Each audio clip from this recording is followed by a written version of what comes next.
제목은 한마음으로 연합하라 라는 제목으로 함께 잠시 동안 은혜 받겠습니다. 제가 참 일을 여러 가지 하다 보니까 참 바쁜 와중에 있어요.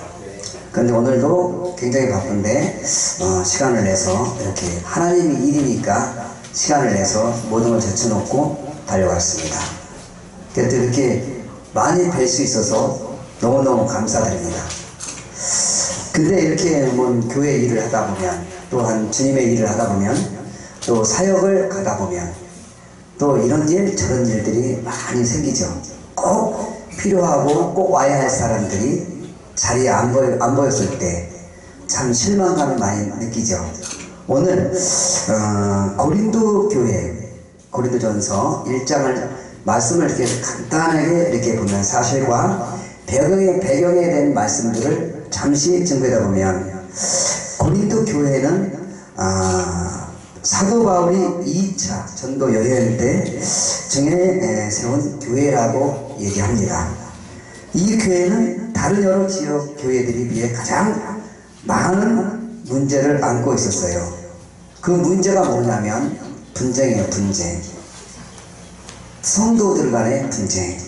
참 너무나 안타깝죠. 그래서 지금 현재 교회들 가보면, 저도 이제 부흥의 길을 열려서 부흥의 길을 몇 군데 다녀봤는데, 거기에 딱 보면 분쟁이, 바로 성도들 간의 분쟁들이 너무 많더라고요. 그게 너무 안타까워요. 그게 내 교회면 어떻게 가서 어떻게 진행을 해줄 수 있겠는데, 근데 다른 교회다 보니까 내 마음대로 할 수가 없잖아요. 그 목사님의 사역이지 내 사역이 아니거든요. 그래서 오늘 귀한 말씀들이 정말 고린도 교회가 문제가 뭔가, 정말 이 분쟁이 참 심각한데 어떤 게 심각한가, 요거를 간단하게 이야기하면서 말씀을 증거하겠습니다. 주어진 시간이 30분이면 딱 좋은데 20분이라서 말씀을 막 줄여서 해야 되니까 막 좀 뒤죽박죽 하더라도 이해를 좀 해주시기 바랍니다. 그 중에서도 고린도 교회가 직면한 가장 심각한 큰 문제는 앞에서 얘기했던 것처럼 성도들의 분쟁이었고, 고린도 교회는 크게 4개의 당파로 분열이 되어 있어요. 12절에 잘 나타나서, 오늘 사실 10절하고 17절만 읽더라고요, 우리 홍 목사님이. 사실은 12절, 13절을 읽어주셨으면 더 좋았을 건데 하는 생각이 좀 있어요. 그래서 제가 12절 한번 읽어보겠습니다. 이는 다름이 아니라 너희가 각각 이르되 나는 바울에게, 나는 아볼로에게, 나는 게바에게, 나는 그리스도에 속한 자라, 이렇게 4 당파가 있었어요. 우리 대한민국에도 이 당파가 4가지 당파로 되어 있잖아요. 그죠? 야당, 여당, 국민당, 하여튼 4가지 당파로 이렇게 분열이 돼 있어가지고 서로 의견이 안 맞으면 사회 주장이 맞다라고 서로 큰 소리만 치고 그러잖아요. 근데 웃기는 게 뭐냐면 큰 소리 치는 사람들이 이기더라고요. 그죠? 노래방에 가봐도 큰 소리로 막자도 안 맞아요. 그런데도 노래를 크게 부르면 100점 나오고 96점 나오고 참 웃기잖아요. 그죠? 이 나라에도, 이 대한민국에도 교회에서도 마찬가지예요. 큰 소리로 치면 1등이에요. 아이고, 장로님들이 큰 소리 빵빵 쳐보세요. 목사님도 한 방에 나가요. 야, 이런 현실이 너무너무 안타깝더라고요. 진짜 보면서. 그래서 교회들 간의 분쟁들이 얼마나 많은가, 참 이루 말할 수 없어요. 그래서 그 중에서도 4가지 파로 분쟁이 됐어요. 지금 여기 보면은 바울파. 바울파는 바울이 위기하잖아요. 바울이, 그죠? 바울이 위기했대요. 다른 데 보이지도 않아. 그냥 쉽게 말해서. 그죠? 그 다음에 2번째는 아볼로파예요. 아볼로파. 이 아볼로파는 아주 그냥 지식자들. 머리 좋은 사람들만 있는 것이 아볼로파예요. 그 다음에 3번째로 게바파. 게바파는 누구죠? 게바파는 베드로. 예? 12제자 중에서 수제자간의 수제자 최고 1등으로 생각하는 그 베드로만. 우리에게는 없다 이거예요. 또 그리스도파가 있어요. 그리스도파. 우리 여기서 보면 이 4가지로 분쟁이 되어 있어요. 우리 여기 계신 분들도 4가지로 분쟁이 되어 있지 않나, 저는 이렇게 생각해요. 그런데 오늘 한마음으로 연합하라. 다 큰 가지 하나, 몸도 하나예요, 주도 하나예요. 다 하나예요. 그리스도도 하나. 우리가 오늘 여기에 계신 분들은 다 하나로 모이신 여러분인 줄 믿습니다. 한 마음이 다 되어서 이 자리에 오셨잖아요. 그럼 이 자리에서 교회는 꿈 있는 교회예요. 꿈을 꾸고 오신 줄 저는 믿습니다.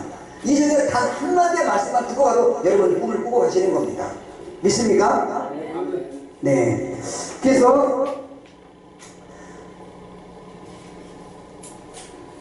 그렇다면 오늘 주는 말씀이 뭘까?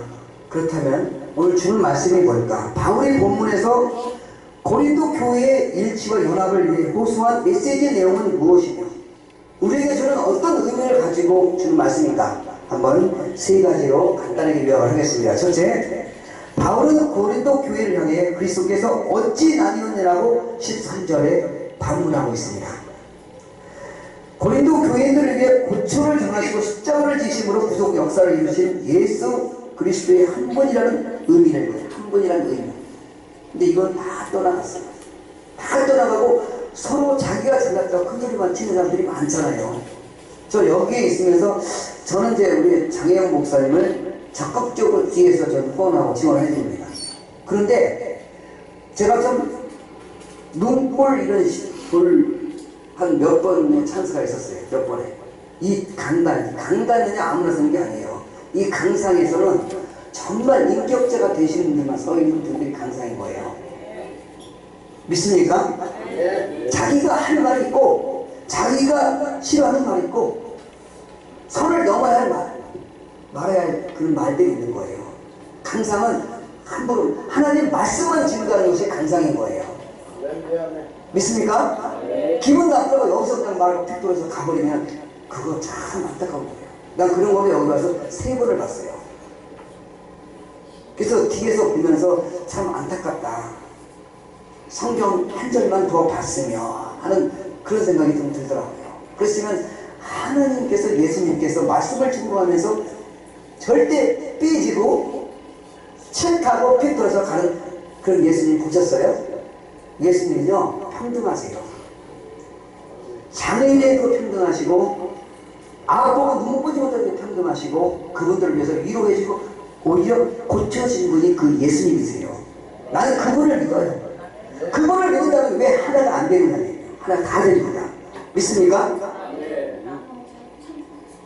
나누어지지 마세요. 나누어지지 말고 하나가 되시면 여러분들에게는 알파만 생겨요. 좋은 일들만 생긴다는 거예요. 믿습니까? 제가 저번에 여기서 한 말씀 했어요. 아침에 새벽 예배 드리고 기도하고 딱 끝났는데 하나님 갈 데가 없어요. 오늘 제가 해야 돼요. 해야 할 일이 너무 많은데 갈 데가 없어요. 하나님 어떻게 하면 좋아요? 아무 응답이 안 계시는 거예요. 그럼 이 양 새벽 예배 드렸으니까 오전 예배 드리자. 기도하자. 혼자서 이거 틀어놓고 막 그냥 찬양하고 막 인도하고 기도하고 막 했더니 전화가 띠리리리릭 하고 와요. 벌써 하나님은 그 마음을 받으시고 준비하셨어요.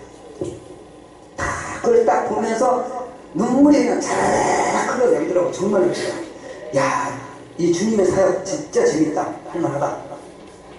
전능하신 하나님을 믿어요.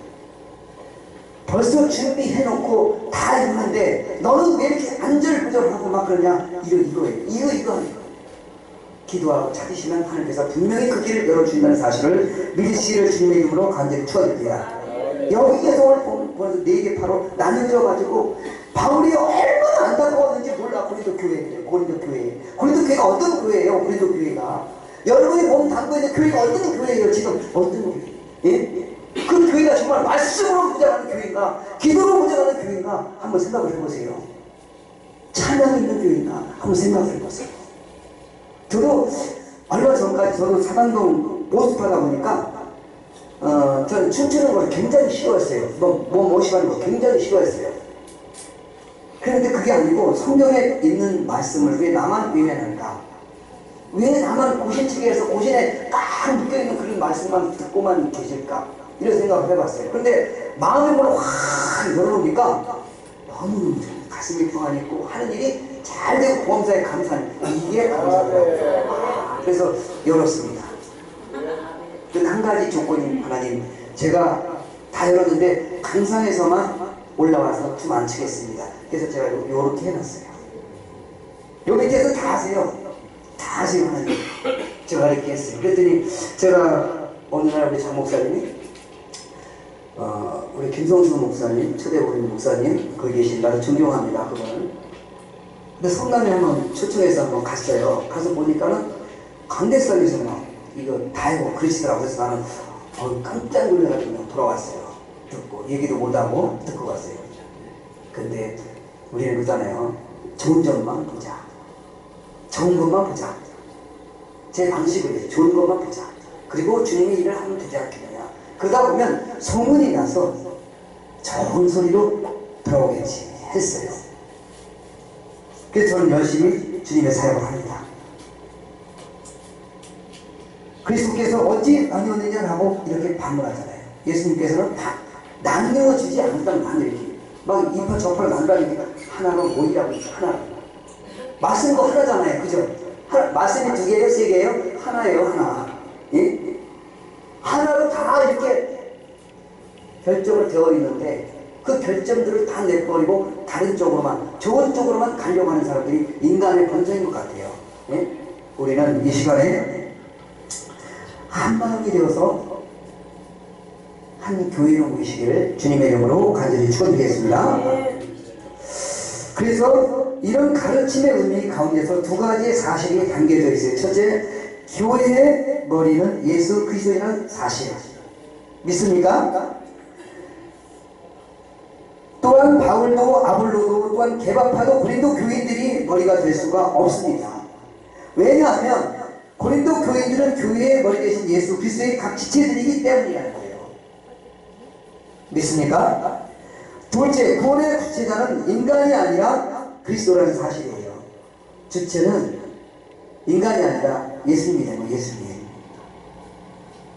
그 주체를 믿으시기를 주님의 이름으로 간절히 축원드리겠습니다. 그리스도께서 받으실 영광과 존귀를 대신할 수는 없습니다. 그러므로 모든 성도는 한마음으로 연합하여 오직 만물 가운데 으뜸되시는 예수 그리스도 발아에 복종해야 된다는 사실을 믿으시기를 주님의 이름으로 다시 한번 권면을 드리겠습니다. 2번째, 바울은 고린도 교회를 향해서 너희가 바울의 이름으로 세례를 받았느냐라고 13절에 또 반문합니다. 세례는 물에 담그다 라는 뜻으로 예수 그리스도의 연합하는 상징적 의미를 갖습니다. 그런데 그 연합은 구체적으로 2가지의 의미를 함축하고 있는데, 첫째, 예수 그리스도께서 십자가의 중심으로서 그리스도와 연합한 우리 모든 성도가 죄 가운데 죽었음을 의미한다는. 죽었어요. 세례를 받음으로써. 근데 왜 안 죽냐고요? 왜 그냥 현시가 중천해져 있어서 막 떠드느냔 말이에요. 예? 예수님 안에서 세례를 받았으면 다 죽은 거란 말이에요. 믿습니까? 네. 조용하십시오. 그러면 얘기 안 해도 하나님은 다 들으세요. 세밀하신 우리 하나님께서 안 들으시겠습니까? 다 들어주시고 다 응답해 준다는 사실을 믿으시기를 주님의 이름으로 간절히 축원드립니다. 둘째, 예수 그리스도께서 사망 권세를 깨뜨리고 부활하심으로써 그리스도와 연합한 우리 모든 성도가 영원히 죽지 않는 새 생명에 참여하게 되는 것을 의미합니다. 믿습니까? 우리 예수를 왜 믿어요? 좋은데요. 천국에서 가려고 믿지 않습니까? 그죠? 근데 조건이 구원받아야 돼. 구원을 받아야 천국에 갈 수 있다는 사실을 믿으시기를 주님의 이름으로 간절히 축원드립니다. 본문에서 바울은 고린도 교인들이 바울 자신의 이름이 아닌 예수 그리스도의 이름으로 세례를 받았느뇨 강변함으로써 고린도 교인들을 그들이 추종하는 지도자와 연합한 존재가 아니라 유일한 구원자 되신 그리스도의 연합한 존재임을 강조했다는 사실을 믿으시기를 주님의 이름으로 간절히 축원드립니다. 세 번째, 바울은 자신이 고린도의 복음을 전하되 그리스도의 십자가에 헛되지 않게 하기 위해 말의 지혜로 하지 않았다라고 17절에 오늘 말씀하고 있습니다. 여기에는 고린도 교인들이 분쟁 원인 중 하나가 말의 지혜입니다. 말의 지혜, 말의 언변, 철학, 이런 것들이 정말 뛰어나잖아요. 네? 이런 것이 분쟁이 참 많았어요. 우리 큰 교회나 작은 교회나 가보면 이 말 때문에 정말 시험될 때가 많아요. 우리 많이 배울수록 더 낮추고 더 겸손하고 모든 것을 하나님께 영광을 돌리면 될 텐데 그것을 나를 돌리면 안 되는 거잖아요. 나를 드러내려고 하면 안 되잖아요. 그죠? 어떤 분이 찬양을 참 잘한다고 해서 한번 교회에 불렀어요. 그런데 그 찬양 속에는 나가 더 많아요. 내가 더 많고 하나님의 영광을 위해서 드리는 것이 아니고 자기는 하나님의 영광을 위해서 드려요. 맞아요. 근데 그 속에는 찬양을 들어보니까 거기에는 내가 더 많이 숨겨져 있다는 거예요. 나를 나타내려고 하는 것, 그게 있다는 거예요. 우리는 찬양을 부를 때도 하나님의 영광을 위해서 찬양 부르시면 하나님께서는 그분을 반드시 불러주시고 채워주신다는 사실을 믿으시기를 주님의 이름으로 간절히 축원드립니다. 그렇다면 오늘 말씀을 정리합니다. 본문에서 고린도 교인이 일치와 연합을 위해 호소한 메시지의 내용은 과연 우리에게 무엇을 주는 교훈 말씀이었을까? 한번 오늘 말씀을 이제 증거해 보겠습니다. 고린도 교회가 하나로 일치되지 못하고 분쟁 가운데 놓이게 된 원인은 인간적 이해관계와 감정에 치우친 분파주의와 세상적 자랑, 이 두 가지로 요약되었습니다. 그렇다면 오늘 우리들의 교회는 어떻습니까? 또 우리들의 교회 역시 인간적 친분이나 감정에 치우쳐 어떤 특정 인물을 중심으로 눈에 보이지 않는 파벌을 형성하고 성도들의 마음에 서로 나뉘어져 교회의 주인 대신 머리 대신 그리스도의 마음을 아프게 하지는 않고 있습니다. 한번 생각해 보시기 바랍니다. 예수님을 아프게 하지 마세요. 예수님을 사랑하세요. 십자가를 사랑하세요. 십자가를 괜히 걸어놓은 게 아니에요. 상징적으로 의미적으로 이렇게 보라고 하는 게 아니에요. 저 십자가가 누구 거예요? 주님이에요. 주님을 바라보시고 정말 호소하세요. 우리 합동주에서는 십자가를 안 걸어요. 근데 저는 고집했어요. 걸었어요. 2단이라도 좋아. 나는 5단, 3단이라도 좋아. 하나님이 좋은 걸 어떻게 해? 하나님이 좋은 걸 해야지. 그죠? 맞습니까? 여러분, 하나님이 좋아서 몸도 워십하고 찬양도 하고 말씀 증거하고 그러잖아요. 저는 그래서 합니다. 그래서 불러가도 초회장님한테 불러가도 저는 떳떳합니다. 십자가 달지 마라, 안 달지 마라. 그게 뭔 저깁니까? 믿음대로 하는 거지. 우리 죄인들을 구속하시기 위해 지극히 존귀하신 당신의 육신을 내어주시고 십자가상에서 마지막 한 방울 물과 피를 다 쏟으시기까지 당신의 백성들을 사랑하신 그리스도의 무한한 은혜를 기억하시기 바랍니다. 그리고 이 고귀한 십자가의 은혜에 토위의 몸소 피 흘려 세우신 그리스도의 교회를 사랑합시다. 믿습니까? 교회를 정말 사랑하셔야 돼요. 교회. 제가 그랬잖아요. 서두에 교회에 오실 때는 꿈을 꾸고 오셔야 된다고. 꿈을 하나 꾸고 가셔야 돼. 그래야 삶에 적용이 되는 거예요. 믿습니까? 아멘. 네. 근데 이런 우리가 어찌 주님께서 피로 값주고 사신 교회를 우리들의 서로로 갈기갈기 수 있겠습니까? 그러므로 우리는 다 같이 그리스도로부터 한 피바다 한 몸을 존재임을 기억하시기 바랍니다. 그리고 그리스도 안에서 마음을 합하여 우리 교회를 향하신 주님의 뜻을 몸소 이루고 준행한 자들이 되시기를 주님의 이름으로 간절히 축복드리겠습니다. 갈라디아서 3장 28절과 에베소서 4장 13절, 빌립보서 4장 2절에 보니까 예수 안에서 하나가 되라는 문구가 참 많이 나와 있습니다. 그래서 오늘은 방송 선교 이렇게 보면 하나가 되셔서 정말 어떤 때는 조금 모이고 어떨 때는 많이 모이고 그러잖아요. 근데 다 같이 한 몸 한 뜻이 돼서 하나가 돼서 이쪽으로 저쪽으로 가셔서 정말 축하잖아요. 이민아 선교사님이 좋아서 축하합니까? 아니잖아요. 하나님을 위해서 축하하는 거잖아요. 그 하나님을 위해서 축하하시는 여러분이 되시기를 주님의 이름으로 간절히 축원드리겠습니다. 기도합니다. 할렐루야. 전능하신